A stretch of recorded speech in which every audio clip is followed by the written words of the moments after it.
Hello, नमस्ते। हम लोग इस वीडियो में जानेंगे रक्त परिसंचरण तंत्र। हाँ दोस्तों, ब्लड के बारे में हम लोग अच्छे ढंग से बताने वाले हैं इस वीडियो में। अगर किसी एग्ज़ाम में आप लोग बैठते हैं तो ब्लड से क्वेश्चन 2-4 देखने को मिलता है। अगर वीडियो अच्छे ढंग से देख लेते हैं तो क्वेश्चन आपसे सॉल्व बिल्कुल हो जाएगा। चलिए, अगर रक्त परिसंचरण तंत्र में 4 टॉपिक हैं। पहला टॉपिक प्लाज्मा, दूसरा टॉपिक है लाल रक्त कणिकाएं जिसको आरबीसी के नाम से जानते हैं। तीसरा टॉपिक है श्वेत रक्त कणिकाएं जिसको डब्ल्यूबीसी कहते हैं।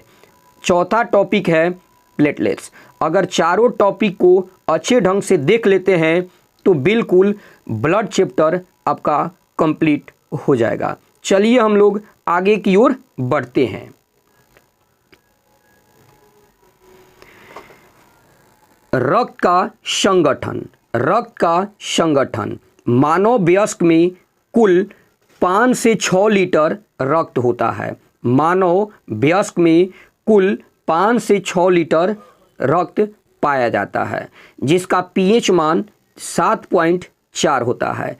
ये एग्जाम में क्वेश्चन आते रहता है। रक्त का पीएच मान कितना होता है तो 7.4 होता है। अब जानेंगे रक्त 2 भागों में बटा होता है। पहला भाग है प्लाज्मा, दूसरा अनुभाग है रक्त कोशिकाएं। प्लाज्मा 55% पाया जाता है जबकि रक्त कोशिकाएं 45% पाया जाता है।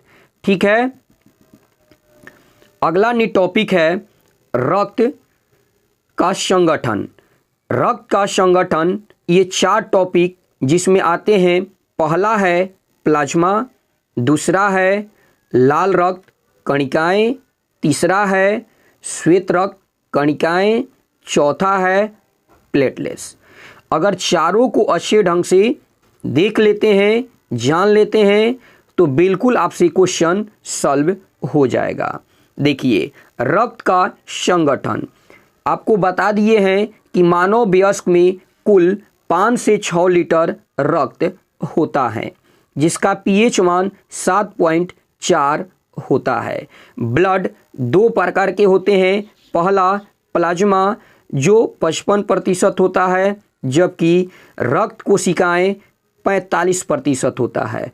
अगर प्लाज्मा की बात करें जिसमें 90% पानी उपस्थित होता है, अन्य पदार्थ 10% होता है। जबकि रक्त कोशिकाएं की बात करते हैं, ये 3 प्रकार के होते हैं।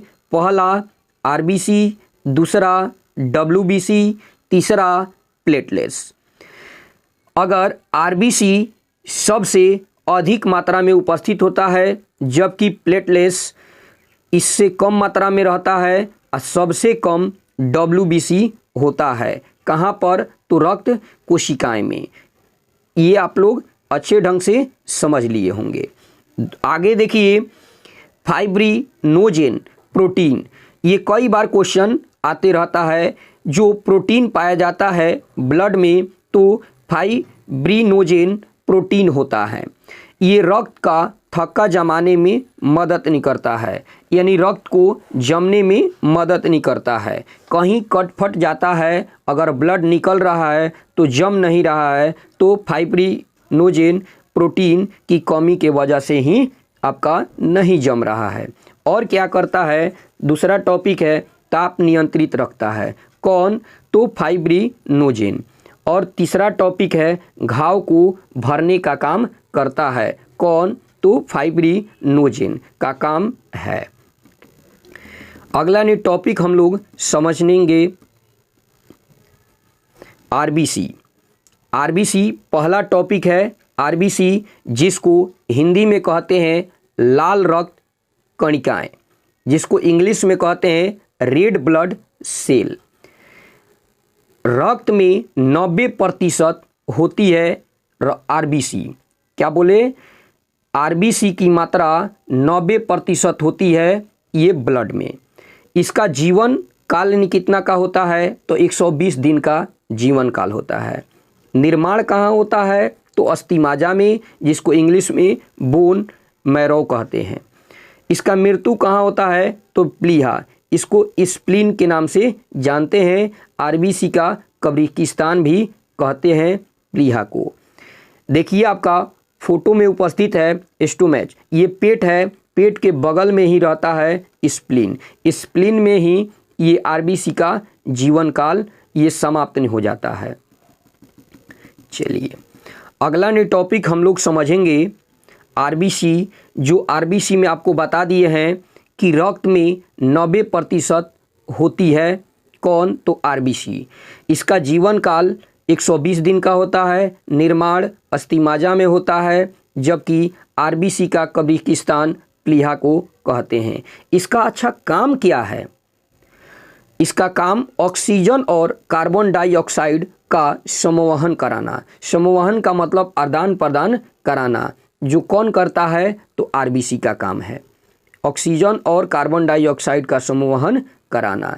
अगला पॉइंट है कि आरबीसी में हीमोग्लोबिन नामक प्रोटीन पाया जाता है, जिसके कारण रक्त का रंग लाल होता है। आपके एग्जाम में कई बार आ गया है कि आरबीसी का जो रंग होता है लाल क्यों होता है, किसके कारण होता है? तो हीमोग्लोबिन के कारण होता है। अगला टॉपिक है आरबीसी की कमी से होने वाले रोग। पहला है एनीमिया रोग होता है। दूसरा है जिसको एनीमिया रोग को क्या कहते हैं? अरक्तता नहीं कहते हैं। जबकि दूसरा है पीलिया, जिसको इंग्लिश में जॉइंडिस कहते हैं, इसी को कहते हैं पियरी। अगर आरबीसी की मात्रा कम हो जाए तो एनीमिया रोग होता है और दूसरा पीलिया रोग होता है। अगला ने टॉपिक हम लोग जानेंगे WBC, जिसको इंग्लिश में कहते हैं वाइट ब्लड सेल, श्वेत रक्त कणिकाएं हिंदी में कहते हैं। इसकी सबसे कम मात्रा होती है कहाँ पर? तो ब्लड में। सबसे कम होती है रक्त में। ये इसका जीवन काल कितने दिन का होता है? तो 3 से 4 दिन का होता है WBC का जीवन काल। इसका आकार की बात करें तो सबसे बड़ा होता है। WBC का आकार सबसे बड़ा होता है। निर्माण नहीं कहाँ होता है?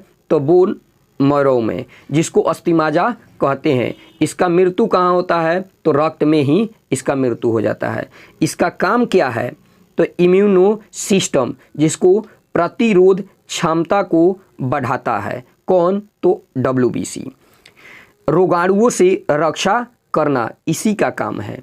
घाव को भरने का काम इसी का काम है। ठीक है, कि जो घाव होता है यानी कट फट जाता है तो WBC उसको ठीक कर देता है। ये 2 प्रकार के होते हैं। कितने प्रकार के होते हैं?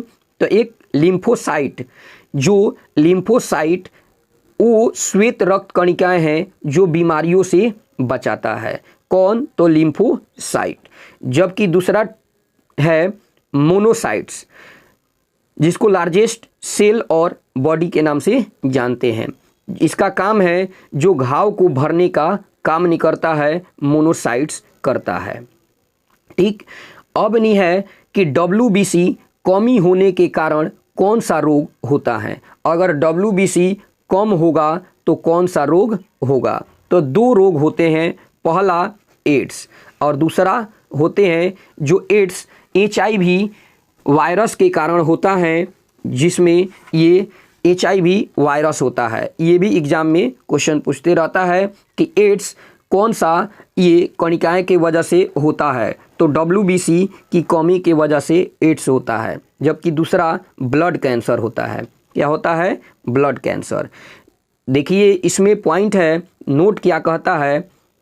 विटामिन A रक्त में WBC को बढ़ाता है। जो विटामिन A है रक्त में WBC को बढ़ाता है। ये बढ़ेगा तभी आपका सही रहता है। अगर कम हो जाएगा तो देखिए बढ़ेगा तब भी बीमारी होता है। कौन कौन? तो देखिए अगर WBC आपके शरीर में कम होता है तो ल्यूकोपीनिया के नाम से जानते हैं। ल्यूकोपीनिया के नाम से जानते हैं। अगर वहीं आपका WBC बढ़ जाता है तो ल्यूकेमिया के नाम से जानते हैं। क्या जानते हैं? ल्यूकेमिया के नाम से जानते हैं। अब देखिए विटामिन ए रक्त में WBC को ये क्या करता है? तो बढ़ाता है। ए विटामिन का प्रचुर मात्रा कौन कौन है?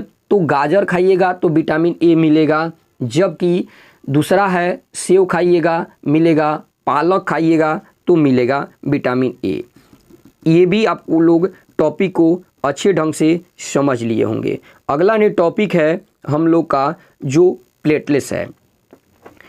रक्त में संख्या इसकी होती है 4.5 लाख से 6 लाख पर लीटर होती है प्लेटलेट्स। कहाँ पर? तो ब्लड में। इसका कार्य क्या है? तो शरीर में कट लग जाने पर रक्त के बहाव को रोकना प्लेटलेट्स का काम है। कहीं कट फट जाता है, कहीं अगर ब्लड निकल रहा है आपके शरीर से तो रोकने का काम करता है ये प्लेटलेट्स। ठीक है। इससे चिकनगुनिया और डेंगू जैसे बीमारी में प्लेटलेट्स की मात्रा में एकदम कमी हो जाने की वजह से चिकनगुनिया और डेंगू जो बीमारी है उत्पन्न हो जाती है। डेंगू कौन सी मच्छर के काटने से होता है? तो एडिज, जिसको एजिप्टी मच्छर के काटने से आपका डेंगू बीमारी होता है। नोट है, मानव शरीर में खून हेपेरिन की उपस्थिति के कारण नहीं जमता है। आपका ब्लड अगर निकल रहा है, नहीं जम रहा है, तो हेपेरिन की वजह से ही आपका ब्लड नहीं जम रहा है। ये भी आप लोग अच्छे ढंग से टॉपिक को समझ लिए होंगे। अगला टॉपिक है हम लोग का रक्त परिसंचरण तंत्र। रक्त परिसंचरण तंत्र 2 प्रकार के होते हैं। पहला धमनी, जिसको इंग्लिश में आर्टरीज कहते हैं, जबकि दूसरा टॉपिक है शिराएं, जिसको इंग्लिश में वेन्स कहते हैं। ठीक है, वेनस। ठीक है। धमनी क्या करता है? धमनी ऑक्सीजन युक्त, मतलब ऑक्सीजन के साथ शुद्ध खून ले जाती है, जो इंग्लिश में कहते हैं लंग्स हार्ट। Lungs heart. धमनी क्या करती है? ऑक्सीजन के साथ शुद्ध ब्लड को ले जाती है।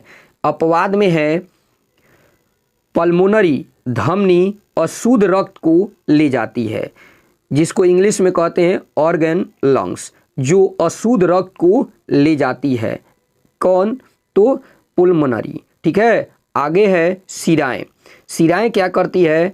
तो अशुद्ध खून को ले जाती हैं, ऑर्गन लंग्स के नाम से जानते हैं। जबकि दूसरा पॉइंट है अपवाद में इसका पल्मोनरी, शिराएं जो होती है शुद्ध रक्त को ले जाती है, लंग्स हार्ट के नाम से जानते हैं।